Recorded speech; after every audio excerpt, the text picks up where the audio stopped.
이 시간 이 자리에 모이신 모든 미신교회 성도님들을 축복합니다. 오늘 설교 제목은 이제 목사님께서 말씀해 주신 것처럼 오늘 제가 성도님들과 함께 나누고자 하는 말씀은 하나님의 나라의 원리로서 사랑에 대한 이야기입니다. 조금 놀라실 것 같은데 회개하라 천국이 가까이 왔느니라. 예수님께서는 이 복음을 전파하시기 위해서 이스라엘 안팎을 두루 다니셨습니다. 다들 아시고 계시겠지만 예수님께서는 3년의 공생의 기간 동안 하신 사역을 세 가지로 요약을 할 수 있습니다. 기억하실지 모르겠지만 가르치시고 하나님의 나라를 전파하시고 병든 자들과 약한 자들을 고치신 일입니다. 이에 대해서 이제 그 중에 가장 중심이 되는 것이 바로 하나님의 나라에 대해서 선포하신 것입니다. 하나님의 나라에 대해서 당면 바로 임박한 하나님 나라의 임재에 대해서 예수 그리스도와 함께 임박한 하나님의 나라의 임재에 대해서 만일에 이 예수님이 선포하신 전도하시는 그 전파하신 그 복음을 듣고도 회개하지 않는 사람은 바로 임박한 하나님의 나라 천국을 마음속에서 누릴 수 없기 때문입니다. 예수님께서는 굉장히 다급하게 이와 같은 메시지를 전파하신 것으로 보입니다. 이에 대해서 예수님께서 예루살렘에 가셨을 때 바리새인들이 예수님께서 주로 전파하시는 바로 이 하나님의 나라에 대해서 여쭙습니다. 바리새인들이 이렇게 물어보죠. 선생님, 하나님의 나라가 어느 때에 임하겠습니까? 라고 물어봅니다. 거기에 대해서 예수님께서 이렇게 말씀하십니다. 하나님의 나라는 볼 수 있게 임하는 것이 아니고 또 여기 있다 저기 있다고도 못하리니 하나님의 나라는 너희 안에 있느니라. 자, 여기서 말씀하시는 바로 하나님의 나라는 무엇일까요? 오늘 설교 제목의 가장 첫 번째가 되고 또한 예수님이 가르침에 있어서 가장 핵심이 된다고 할 수 있는 이 하나님의 나라에 대해서 우리가 한번 되짚어 봤으면 좋겠습니다. 성도님들, 하나님의 나라라고 했을 때 머릿속에서 무엇을 가장 먼저 떠올리십니까? 어떤 게 제일 먼저 떠오르시죠? 하나님의 나라, 천국이라고 했을 때 아마 제가 가지고 있는 이미지도 굉장히 비슷할 거라고 생각을 합니다. 그 황금으로 치장된 보석과 온갖 귀한 그 귀금속들로 장식된 도로와 그 건물들이 있는 그런 황금성 천국을 생각을 하게 되는데요. 우리가 죽어서 가는 그런 천국도 물론 하나님의 나라이겠죠. 하지만 하나님의 나라는 보다 더 넓은 영역에서 하나님께서 다스리시는 영역을 말합니다. 조금 전에 제가 말씀드렸던 것처럼 성경에 정통했던 바리새인들도 예수님께 질문하는 장면에서 우리와 비슷한 인식을 가지고 있었던 것으로 보입니다. 하지만 예수님께서 이렇게 방금 전에 제가 말씀드린 것처럼 하나님의 나라는 여기 있다 저기 있다 눈에 보이는 것이 아니라 바로 우리 안에 있다라고 말씀하고 계시다는 것이 굉장히 중요한 부분이라고 생각합니다. 하나님의 나라 천국은 바로 우리 안에 있다는 것이죠. 2주 전 대예배 설교를 혹시 기억하시는 성도님들이 계실지 모르겠습니다. 제가 사실은 오늘 이 설교의 시작은 저희 목사님의 설교에서 시작이 됐습니다. 오늘 본문의 제2 본문이라고 할 수 있는 본문은 요한복음 15장의 참포도나무에 있는 그 내용입니다. 그래서 9절부터 예수님께서 이런 내용을 이야기해 주십니다. 참포도나무 비유에서는 말 그대로 너희는 가지고 나는 참포도나무이니 너희가 내 안에 머물러 있어라. 내게 붙어 있어라. 그래야지만 너네가 열매를 맺을 수 있다라고 하는 부분을 강조하시는데요. 바로 그 부분에 대해서 어떻게 예수님과 붙어 있을 수 있는가에 대해서 9절부터 쭉 그 끝절까지 계속해서 어떤 식으로 예수님과 붙어 있을 수 있는지에 대해서 예수님께서 설명해 주십니다. 바로 서로 사랑하라는 것이죠.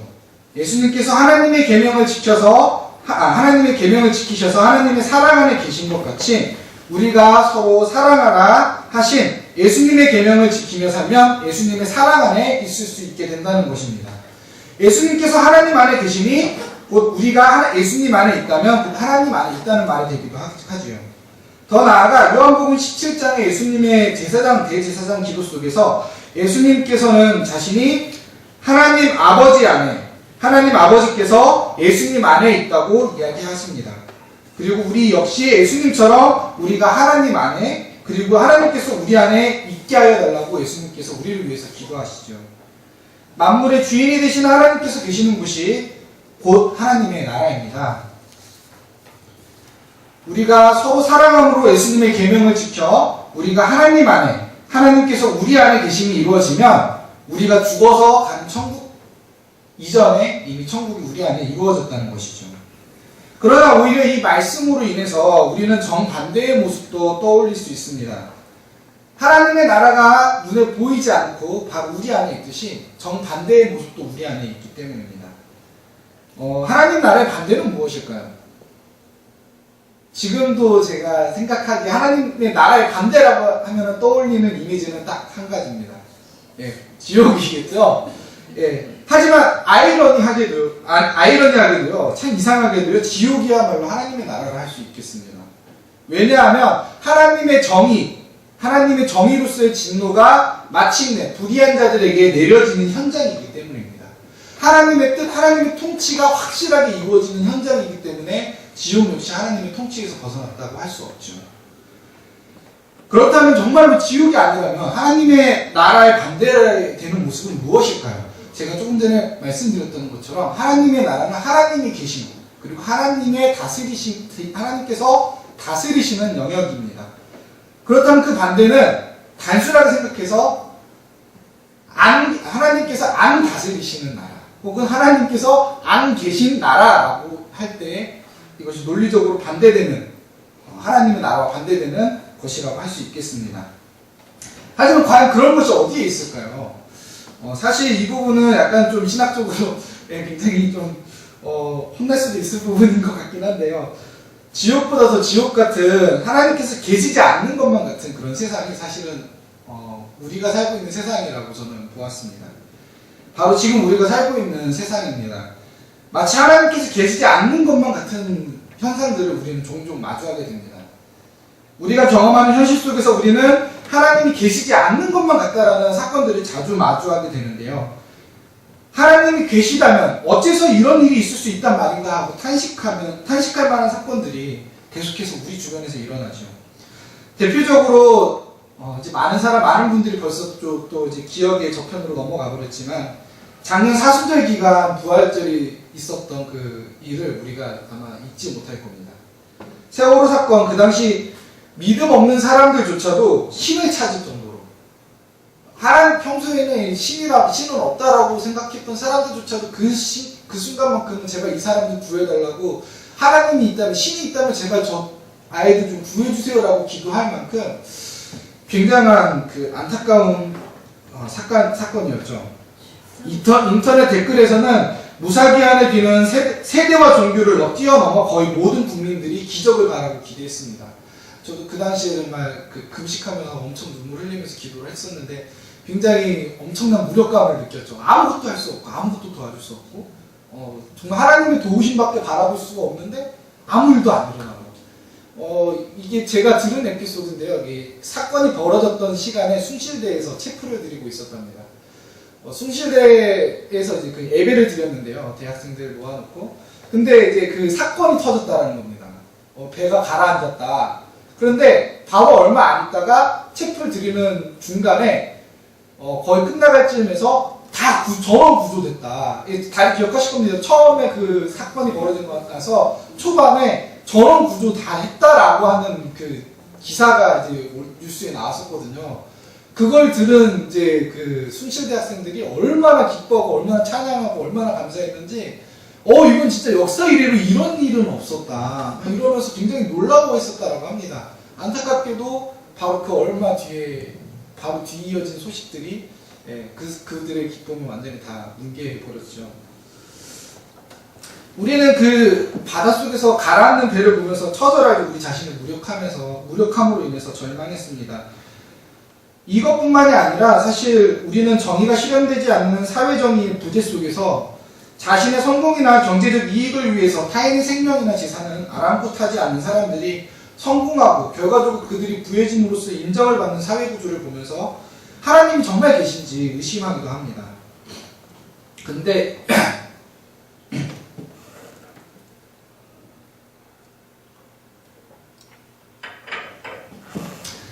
심리학적으로 위로라고 하는 것이 그렇게 대단한 것이 아니라고 제가 배웠습니다.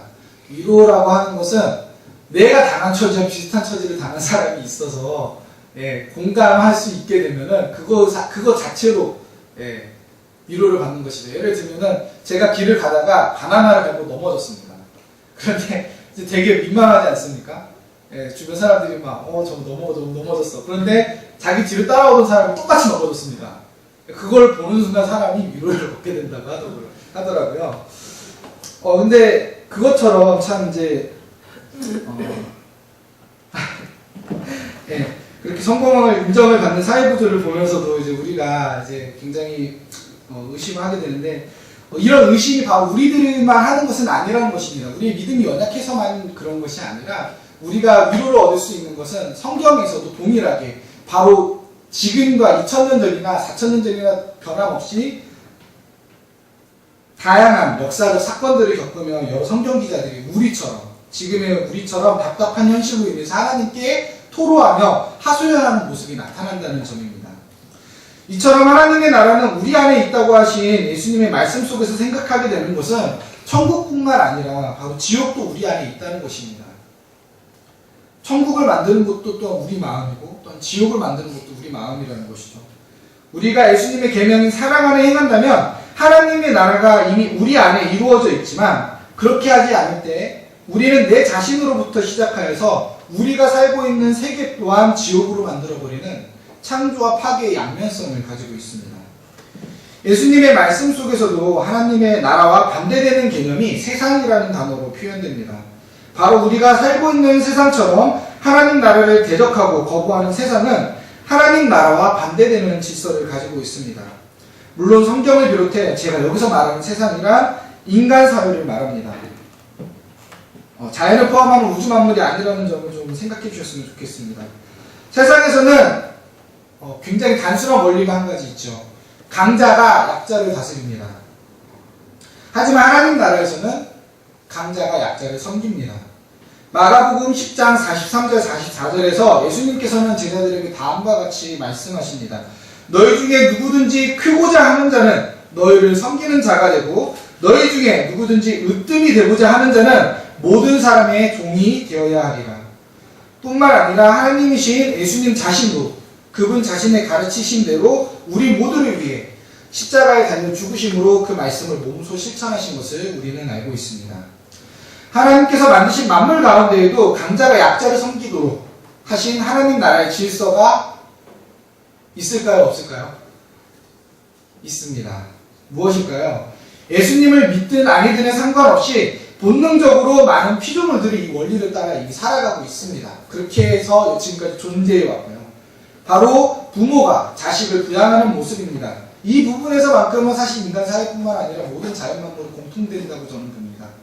즉 부모, 강자가 어린 자녀, 연약하고 혼자 독립할 수 없는 연약한 존재를 돌보고 섬기는 것이죠. 그리고 마땅한 인간의 행위로서 장성하여서 그 자녀가 장성하여서 부모보다 강하여진 자녀는 연로하여 약해진 부모를 모시고 섬기는 것이 이러한 자연적인 질서에도 자연스럽게 부합되는 모습으로 보입니다. 하지만 우리가 다 아는 대로 세상에서는 강자가 약자를 억압하고 짓누릅니다. 엄연히 존재하는 힘의 질서가 자리하고 있죠. 누구나 갑이 되기 위해 노력합니다.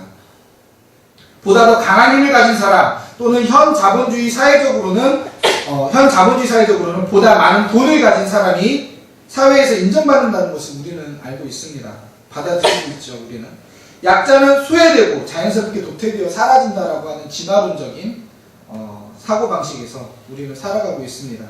힘이 지배하는 세계에서 궁극적인 절대강자는 누구일까요? 죽음입니다. 힘이 지배한다는 냉혹한 현실만큼이나 죽음 역시 모든 인간의 삶을 지배하고 있기 때문입니다. 예수님 이외에는 그 누가 죽음을 이겨낸 자가 있나요? 수많은 나라와 민족을 파괴하고 짓밟으며 절대 강자의 자리에 섰던 황제와 왕들도 결국은 죽음 앞에선 개미 목숨과 다름없이 사라져갔습니다. 그러나 우리는 냉혹한 현실, 이러한 힘의 질서가 지배하고 돈의 질서가 지배하는 이 냉혹한 현실의 구름 너머에 여전히 찬란하게 빛나는 하나님의 빛을 봅니다. 예수님께서는 그런 현실 속에서 살아가는 우리 가운데 강자가 약자를 섬기는 하나님 나라의 복음을 가르쳐주시기 위해서 몸소 이 땅에 오셨고요. 자신의 생명을 우리의 생명 대신 내어주셨습니다. 그리고 무엇보다 다시 살아나심을 통해 힘의 세계에서 가장 강한 죽음을 이기시고 하나님의 나라를 보여주셨습니다. 이것이 어떻게 가능할 수 있을까요? 강자가 약자를 섬기는 것이 어떻게 가능할 수 있을까요? 강자가 약자에게 무엇을 얻을 수 있단 말입니까? 앞서 말씀드린 바와 같이 우리의 경험으로부터 나오는 사실을 근거하여 말씀드리자면 부모가 갓 태어난 자식을 품에 안았을 때 생겨나는 감정, 곧 사랑에서 이것이 시작한다라고 말할 수 있겠습니다. 오늘 본문 말씀인 고린도전서 13장은 사랑장으로도 유명합니다. 거의 모르시는 성도님들이 없을 정도로요. 바울은 12장 서두에서 성령의 은사로서 교회의 직분을 그리스도의 몸과 지체로 설명합니다. 그리고 모든 은사와 능력을 가지는 것에 가장 우선되어져야 하는 것이 13장, 곧 사랑이라고 이야기합니다. 이것은 14장이 바로 또 이제 그 신령한 은사들, 방언, 예언, 그 밖에 여러 가지 은사들을 이야기하면서 그 모든 신령한 은사들이 선행되는 조건으로서 사랑이 필요하다라고 이야기하는 것입니다. 우리가 우리 성도님들께서 좋아하시는 영화는 잘 기억이 안 나지만 요즘에 이제 저 젊은 세대들이 좋아하는 영화 중에 뭐 어벤져스라든가 뭐 토르라든가 그 일명 그 미국의 유명한 그 마블 히어로즈 같은 이제 작품들을 보면은 힘에 대한 두 가지 해석이 딱 나타납니다. 힘은 중립적인 거. 하지만 그 힘을 사용하는 사람이 누구냐에 따라서 영웅이 되기도 하고요, 악당이 되기도 하죠.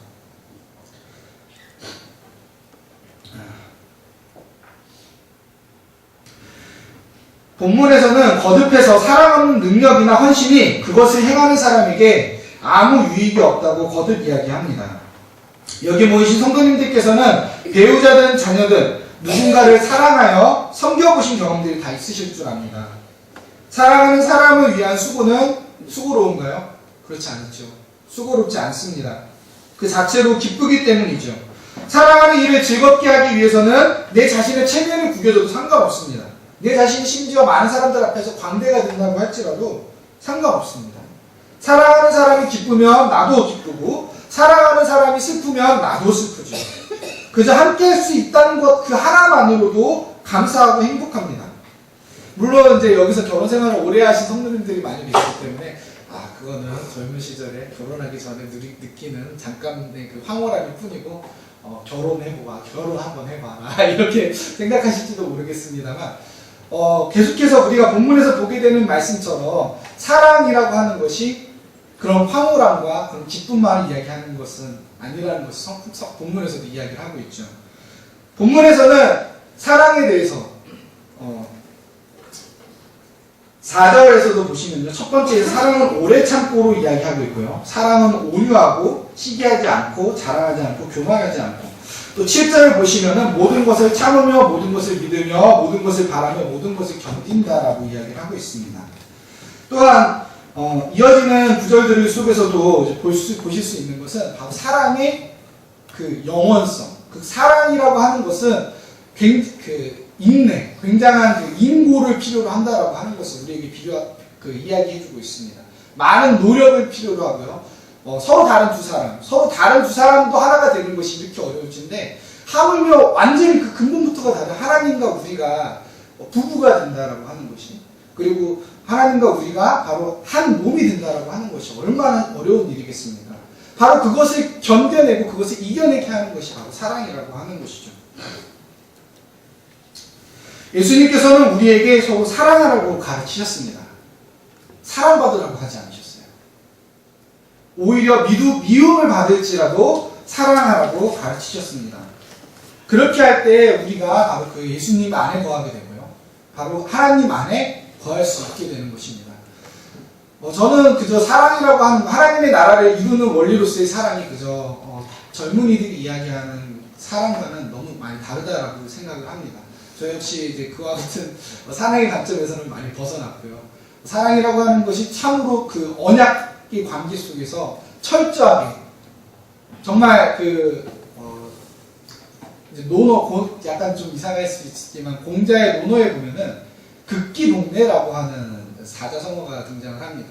이게 무슨 말이냐면은 그 이제 저희로 따지면 진리에 복종하기 위해서는 예수 그리스도를 따르기 위해서는 극기를 발휘해야 된다라고 하는 것입니다. 이 극기가 무엇이냐 하면은 전쟁터에서 총알이 빗받치는 그 상황 속에서 사방에서 총알이 빗받치는 그 상황 속에서 살아남기 위해서 죽을 힘을 다해서 거기서 빠져나와야 하는 그와 같은 노력을 이야기한다라고 많은 학자들이 이야기합니다. 그것처럼 우리가 하나님을 사랑한다라고 하는 것은 그저 로맨틱하거나 젊은이들이 이야기하는 것처럼 혹은 드라마나 여러 영화에서 이야기하는 것처럼 낭만적이지 않습니다. 그것은 치열하고요. 그것은 매우 현실적이고요. 그리고 굉장히 실천적입니다. 예수님의 말씀이 사랑하라라고 하신 그 가르침은 철저하게 실천적인 것을 이야기합니다. 그것은 우리에게 포기하지 말라는 것을 이야기하는 것입니다. 포기하는 순간 사랑이 없어지기 때문이죠. 하나님의 사랑이 우리를 포기하지 않으시고 우리의 모습이 어떠하든지 간에 여기까지 인도해 주셨던 것처럼 바로 그렇게 우리 성도님들을 인도해 주시는 줄 믿습니다. 그런 일심교회 성도님들이 되시기를 바라며 기도하도록 하겠습니다.